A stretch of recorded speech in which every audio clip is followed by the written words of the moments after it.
perfect formulation and application of colour depends on many factors and conditions. Knowing them as a whole, and taking into account your work methodology, will help you improve colorimetry and repairs. Obtaining excellent colour reproducibility is one of the most complex tasks professional painters must face. Leaving aside factors such as light source or viewing angles, as a professional you have seen on many occasions how applying the same colour mixture on different parts or supports can result in slightly different shades.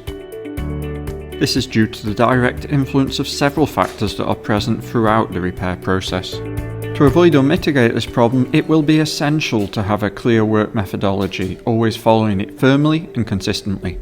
Let us see what are the most important factors that influence the colour variation obtained. First, the distance and position of the gun are critical aspects to obtain a correct colour reproduction. It is advisable to always keep the same gun distance and its angle with respect to the part. The greater the distance, the greater the spraying, resulting in differences in the orientation of the metal particles and metallic and pearl colours. As far as speed is concerned, it is exactly the same.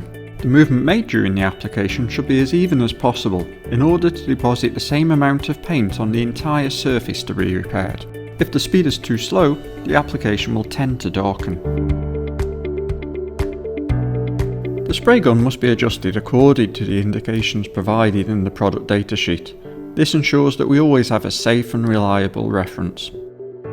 Variations in product flow rate and pressure will result in variations in colour brightness.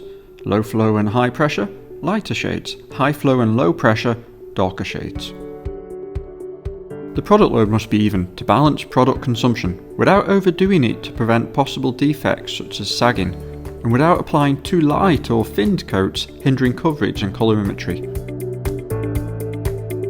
The use of different types of thinners also influences the hue of the colour obtained. The use of fast thinners and excessive thinner in the mixture will produce a lighter colour shade, and vice versa. Sometimes we may be tempted to reduce the evaporation time by using venturis or other tools to increase our productivity. Excessive use of this practice can cause colour variations in the part, which will ultimately lead to colorimetry problems. It is important to respect the drying temperature indicated in the product's technical datasheet, both in the test tube and on the part. Too high a drying temperature may cause the colour shade to become lighter. On the contrary, with a temperature lower than advisable, the colour will acquire a darker hue. In the same way, but the other way round, environmental humidity has an influence. High humidity will darken the colour, and low humidity will lighten it. In addition, an increasing or decreasing airflow in the spray booth may also result in slight variation of the final colour.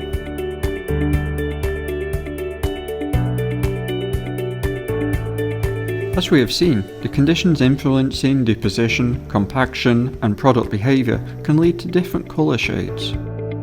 In this example, we observed the test parts painted by the same painter, considering all the factors described above. Observing small nuances is inevitable when comparing the tests with each other.